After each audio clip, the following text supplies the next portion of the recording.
Medaram మహాజాతర poster ను CM Revanth Reddy ఆవిష్కరించారు. హైదరాబాద్ జూబ్లీహిల్స్ నివాసంలో ఈ పోస్టర్ రిలీజ్ కార్యక్రమం జరిగింది. పోస్టర్ ఆవిష్కరణలో మంత్రులు కొండా సురేఖ, సీతక్క, పొంగులేటి శ్రీనివాసరెడ్డి, అడ్లూరి లక్ష్మణ్ కుమార్ పాల్గొన్నారు. జనవరి 28 నుంచి 31 వరకు మేడారం మహాజాతర జరగనుంది. సోనియా గాంధీకి కేంద్ర మంత్రి కిషన్ రెడ్డి బహిరంగ లేఖ రాశారు. రాష్ట్రంలో కాంగ్రెస్ 6 గ్యారంటీల అమలును ప్రశ్నిస్తూ కిషన్ రెడ్డి లేఖ రాశారు. తెలంగాణ అసెంబ్లీ ఎన్నికల ప్రచార సమయంలో తుక్కుగూడలో నిర్వహించిన కాంగ్రెస్ సభలో అభయహస్తం పేరిట కాంగ్రెస్ పార్టీ రూపొందించిన మేనిఫెస్టోను ఆవిష్కరించడమే కాకుండా అధికారంలోకి వచ్చిన వెంటనే ఆ 6 గ్యారంటీలు అమలు చేస్తామని ప్రకటించారు. అధికారం చేపట్టి 2 ఏళ్లు పూర్తి చేసుకున్న కాంగ్రెస్ పార్టీ 6 గ్యారంటీల అమలు గురించి ఏనాడైనా తెలుసుకునేందుకు ప్రయత్నించారా? కనీసం సీఎం రేవంత్ మిమ్మల్ని కలిసిన సమయంలోనైనా వాటి అమలు గురించి అడిగి తెలుసుకున్నారా అని కిషన్ రెడ్డి లేఖలో ప్రశ్నించారు.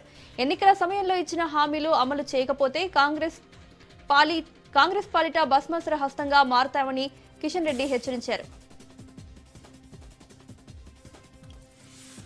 ఎన్నికల్లో ఓటమి పాలిన కాంగ్రెస్ పార్టీ ప్రతిసారి బీజేపీని ఓట్ చోరీ అని అనడం శరామామూలుగా మారిందన్నారు కూటమి నేతలు.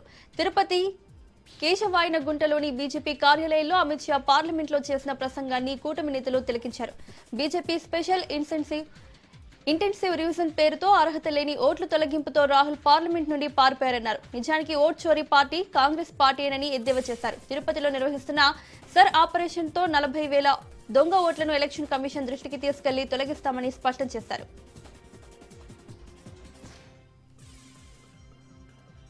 నాగర్ కర్నూలు జిల్లా కొల్లాపూర్ సంతలో మంత్రి జూపల్లి కృష్ణారావు సందడి చేశారు. కూరగాయలు, పండ్లు, ఆకుకూరలను పరిశీలించి వాటి ధరలను అడిగి తెలుసుకున్నారు. పండ్లు, కూరగాయలు కొనుగోలు చేశారు. కూరగాయల మార్కెట్ ఏర్పాట్లపై వ్యాపారులతో మాట్లాడి ఆరా తీశారు. సంతలో మౌలిక వస్తువులు ఏర్పాటు చేయాలని మంత్రి దృష్టికి తీసుకెళ్లారు. సంతలో సరదాగా మంత్రి జూపల్లి కృష్ణారావుతో కొందరు సెల్ఫీలు తీసుకున్నారు.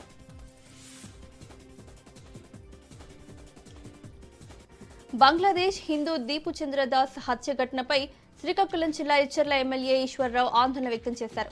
ఆదివారం రణస్థలం మండల కేంద్రంలో దీపు చంద్రదాస్ ఆత్మకు శాంతి చేకూరాలని ర్యాలీ నిర్వహించారు.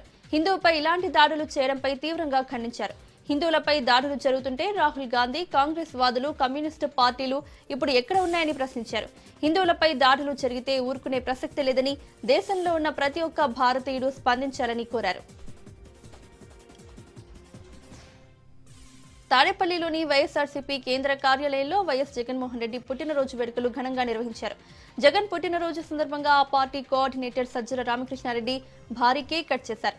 ఈ వేడుకల్లో ఎమ్మెల్సీ లేళ్ల అప్పిరెడ్డి, మేయర్ భాగ్యలక్ష్మి, మాజీ మంత్రి వెల్లంపల్లి శ్రీనివాస్, మురుగుడు హనుమంతరావు, కల్పలతారెడ్డి, దొంతిరెడ్డి వేమారెడ్డి, గౌతమ్ రెడ్డి తదితరులు పాల్గొన్నారు. ఈ సందర్భంగా సజ్జల రామకృష్ణారెడ్డి ప్రసంగించారు. 5 దశాబ్దాల్లో జరగాల్సిన అభివృద్ధిని జగన్ 5 ఏళ్లలోనే చేసి చూపించారని, ఒక ప్రణాళికాబద్ధంగా రూపొందిన విధానాలతోనే అది సాధ్యమైందన్నారు. రాష్ట్ర అభివృద్ధి, ప్రజల అభివృద్ధి కోసం పనిచేసిన నేత జగన్ అన్నారు. ప్రతిపక్షంలో ఉన్న ప్రజల కోసమే జగన్ పోరాటాలు చేశారన్నారు. ఎన్నికల సందర్భంగా కూటమి నేతలు ఇచ్చిన హామీలను నమ్మి ఓట్లు వేశారని, ఇప్పుడు మోసపోయామని ప్రజలు గ్రహించారని కాకినాడ జిల్లా జగ్గంపేట మాజీ ఎమ్మెల్యే చంటిబాబు అన్నారు. వచ్చే ఎన్నికల్లో పసుపు, కుంకుమ ఇస్తాం, పప్పు బెల్లం ఇస్తామంటే ప్రజలు నమ్మే పరిస్థితి లేదన్నారు. జగ్గంపేట పార్టీ కార్యాలయంలో మాజీ సీఎం జగన్ పుట్టినరోజు వేడుకల్లో ఆయన ఈ వ్యాఖ్యలు చేశారు.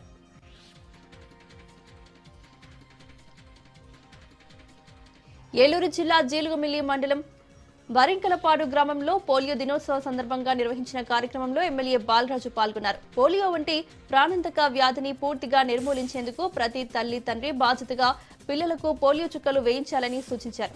ఆరోగ్యవంతమైన భవిష్యత్తు కోసం ప్రభుత్వం చేపట్టిన ఈ కార్యక్రమం ప్రజలందరూ భాగస్వాములు కావాలని పిలుపునిచ్చారు.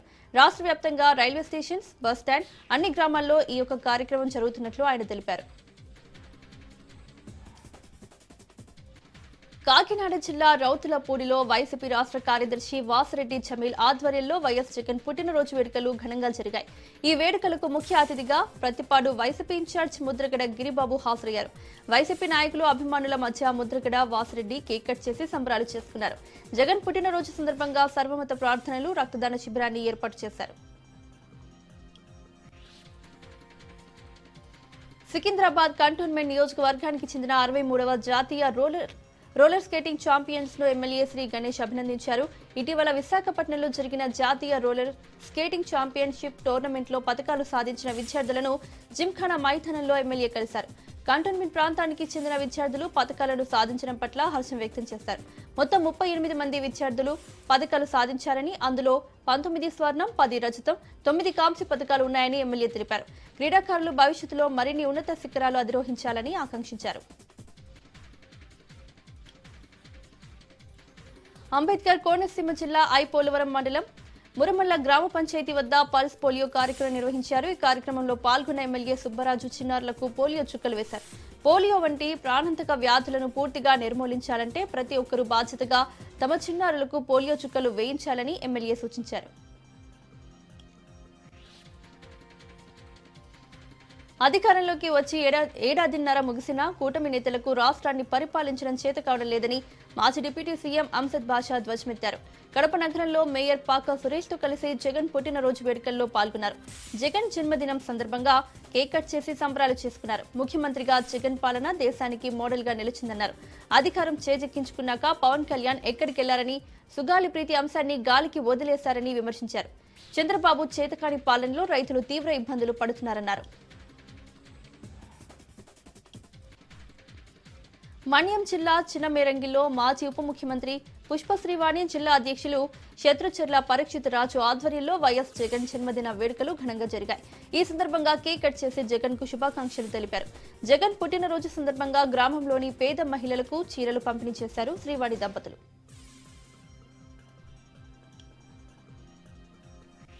పార్వతీపురం మన్యం జిల్లా మాజీ ఎమ్మెల్యే అలజంగి జోగరావు ఆధ్వర్యంలో వైఎస్ జగన్ పుట్టినరోజు వేడుకలు ఘనంగా జరిగాయి. జగన్ పుట్టినరోజు సందర్భంగా ఏర్పాటు చేసిన రక్తదాన శిబిరానికి స్థానిక నేతలు, యువత పెద్ద ఎత్తున రక్తదానం చేసేందుకు వచ్చి తమ అభిమానాన్ని చాటుకున్నారు. శ్రీకాకుళం జిల్లా పలాసలో వైఎస్ జగన్ పుట్టినరోజు వేడుకలను ఘనంగా నిర్వహించారు. మాజీ మంత్రి అప్పలరాజు ఆధ్వర్యంలో కేక్ కటింగ్ చేశారు పార్టీ కార్యకర్తలు. జగన్ పుట్టినరోజు సందర్భంగా ఏర్పాటు చేసిన రక్తదాన శిబిరంలో అప్పలరాజుతో పాటు పలువురు కార్యకర్తలు, అభిమానులు రక్తదానం చేశారు. తమ నాయకుడి పుట్టినరోజు సందర్భంగా అభిమానులు, కార్యకర్తలు రక్తదానం చేయడం చాలా సంతోషంగా ఉందన్నారు అప్పలరాజు.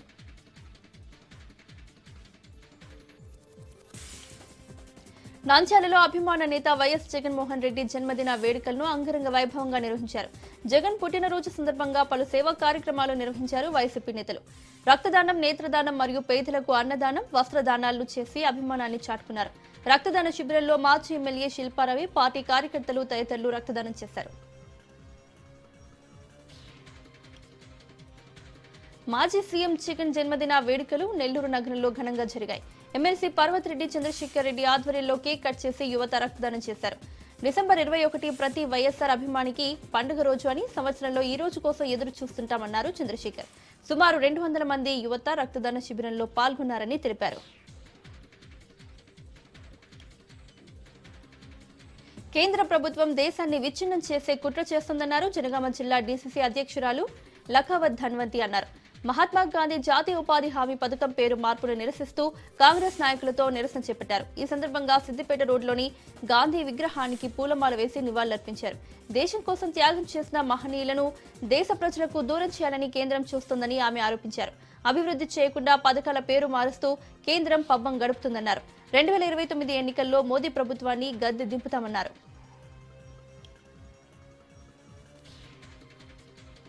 ఏలూరు జిల్లా లింగపాలెం మండలం పుప్పాలవారిగూడెం సెంటర్లో ఎన్టీఆర్ విగ్రహాన్ని ప్రారంభించారు ఎమ్మెల్యే రోషన్ కుమార్. తెలుగుదేశం పార్టీని స్థాపించి పేద, బడుగు, బలహీన వర్గాల అభ్యున్నతికి కృషి చేసిన ఎన్టీఆర్ విగ్రహం ఏర్పాటు చేయడం అభినందనీయమన్నారు ఎమ్మెల్యే.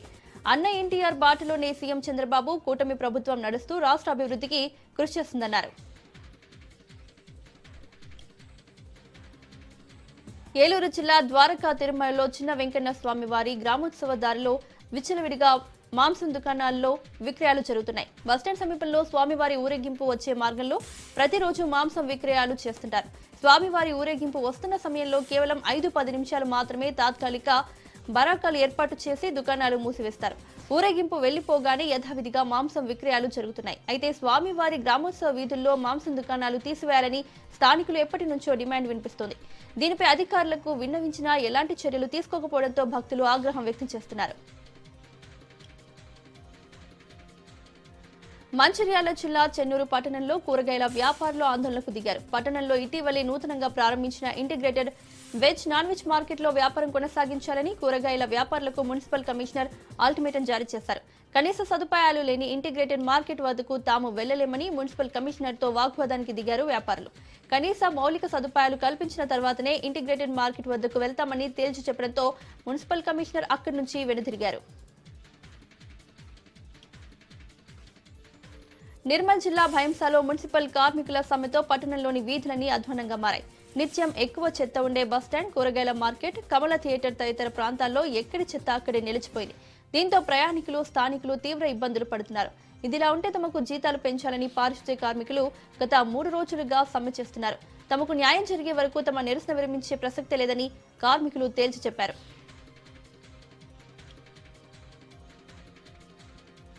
నెల్లూరు జిల్లా రాపూరు మండలాన్ని తిరుపతి జిల్లాలో విలీనం చేయడాన్ని వ్యతిరేకిస్తూ జేఏసీ ఆధ్వర్యంలో నిరాహార దీక్ష చేపట్టారు.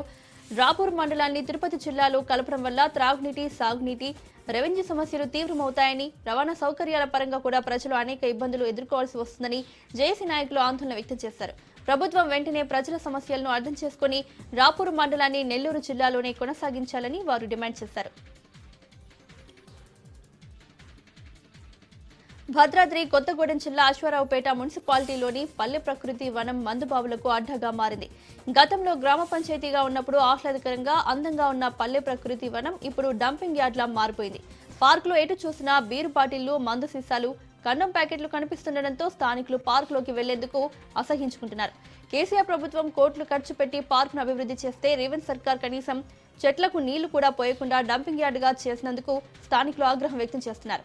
ఇప్పటికైనా అధికారులు కళ్లు తెరిచి పల్లె ప్రకృతి వనాన్ని శుభ్రం చేసి స్థానికులకు అందుబాటులోకి తీసుకురావాలని డిమాండ్ చేస్తున్నారు. నెల్లూరు జిల్లా ఉదయగిరిలో భారీ రేషన్ కుంభకోణం వెలుగు చూసింది. దాదాపు 4,000 బస్తాల రేషన్ బియ్యం మాయం కావడంతో పౌర సరఫరాల శాఖ ఒక్కసారిగా ఉలిక్కిపడింది. ఈ నేపథ్యంలోనే పలువురిని అదుపులోకి తీసుకుని విచారిస్తున్నారు సంబంధిత అధికారులు. సుమారు ₹1 కోటి విలువ చేసే రేషన్ బియ్యం పక్కదారి పట్టించినట్లు అధికారులు గుర్తించారు. అయితే ఉన్నతాధికారుల నెలవారీ తనిఖీల్లో రేషన్ షాపులకు క్లీన్ చిట్ ఇవ్వడం, ఇప్పుడు పెద్ద మొత్తంలో బియ్యాన్ని మింగేయడం, డబ్బులు చేతులు మారడంపై విమర్శలు వెల్లువెత్తుతున్నాయి.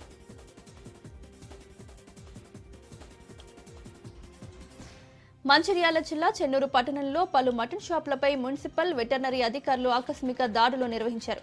పట్టణంలోని కొత్త బస్టాండ్ సమీపంలో పలు మటన్ షాప్ యజమానులు ప్రజలకు కుళ్లిన మాంసం విక్రయిస్తున్నారని ఇటీవల ఫిర్యాదులు అందాయి. ఈ నేపథ్యంలోనే మటన్ షాపులపై దాడులు చేపట్టినట్లు మున్సిపల్ కమిషనర్ మురళీకృష్ణ తెలిపారు. ప్రజలకు నాణ్యమైన, ఆరోగ్యకరమైన మాంసాన్ని విక్రయించాలని మటన్ షాప్ యజమానులకు మున్సిపల్ కమిషనర్ ఆదేశాలు జారీ చేశారు. నాణ్యత లేని మాంసాన్ని ప్రజలకు విక్రయిస్తే కఠిన చర్యలు తప్పవని హెచ్చరించారు. కుల మతాల పేరిట చిచ్చుపెట్టి అధికారంలోకి వచ్చిన బీజేపీ ప్రభుత్వం గాంధీజీని మరిపించేందుకు ప్రయత్నిస్తోందని టీపీసీసీ అధ్యక్షుడు మహేష్ కుమార్ గౌడ్ ఆరోపించారు. ఉపాధి హామీ పథకం నుంచి మహాత్మా గాంధీ పేరును తొలగించడాన్ని నిరసిస్తూ రంగారెడ్డి జిల్లా మొయినాబాద్, అజీజ్ నగర్ లో కాంగ్రెస్ శ్రేణులు నిరసన సభలో ఆయన ఈ వ్యాఖ్యలు చేశారు. గాంధీ, జవహర్ లాల్ నెహ్రూలను ప్రజల గుండెల్లో నుంచి ఎవరూ తొలగించలేరన్నారు. నంద్యాల జిల్లా ఆత్మకూరు ఆర్టీసీ డిపోలో సిబ్బంది బరితెగించారు. శ్రీశైలం వెళ్లేందుకు బస్ ఎక్కిన మహిళా ప్రయాణికుల పట్ల దురుసుగా ప్రవర్తించారు. ఉచిత బస్ ప్రయాణం కదా అని మహిళలను తక్కువ చేసి చూస్తూ అసభ్య పదజాలంతో విరుచుకుపడ్డారు. ఉచితమనగానే ఎగ్గేసుకుని రావడం కాదు అంటూ ప్రయాణికురాలపై వ్యంగ్యాస్త్రాలు చేశారు సదరు ఉద్యోగులు. ఆత్మకూరు నుంచి శ్రీశైలం వెళ్లే చివరి బస్ కావడంతో గమ్యస్థానానికి చేరుకోవాలన్న ఆరాటంతో ఆ అవమానాన్ని భరిస్తూనే మహిళలు ప్రయాణం కొనసాగించారు. ప్రభుత్వం ప్రవేశపెట్టిన మహాలక్ష్మి పథకాన్ని హేళన చేస్తూ సామాన్య ప్రయాణికులను మానసిక క్షోభకు గురి చేసిన ఆర్టీసీ సిబ్బందిపై చర్యలు తీసుకోవాలని మహిళలు డిమాండ్ చేశారు. ముస్లింలు పవిత్రంగా భావించే హజ్ యాత్ర కోసం హైదరాబాద్ శంషాబాద్ ఎయిర్పోర్ట్ నుంచి 50 మంది యాత్రికులు బయలుదేరి వెళ్లారు. తెలుగు రాష్ట్రాలకు చెందిన యాత్రికులే కాకుండా సరేబియా, యూకే, చైనాలకు చెందిన వారు కూడా ఉన్నారు. ఉమ్రా యాత్రకు వెళ్తున్న తమ వారికి కుటుంబ సభ్యులు ఎయిర్పోర్ట్లోని వీడ్కోలు పలికారు. ఎవరైతే అల్లా అనుగ్రహం కోసం తప్పిస్తారో వారికి మాత్రమే ఉమ్రా వెళ్లే అదృష్టం కలుగుతుందని వారు అన్నారు. ఈ రోజు వెళ్లిన యాత్రికుల బృందం జనవరి 4న తిరిగి హైదరాబాద్ చేరుకుంటారని తెలిపారు.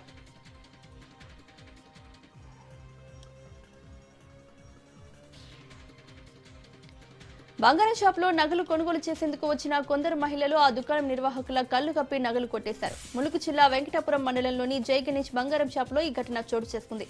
6 మహిళలు బంగారం షాప్ కు వచ్చారు. ఆ పట్టీలు చూపించండి, ఈ పట్టీల ధరెంత అంటూ హడావిడి చేసి షాప్ సిబ్బందిని కన్ఫ్యూజ్ చేసేశారు. అదును చూసి వెండి పట్టీల బాక్స్ కొట్టేసి మెల్లగా అక్కడి నుండి జారుకున్నారు. ఈ చోరీ సంఘటన సీసీ కెమెరాలో రికార్డైంది.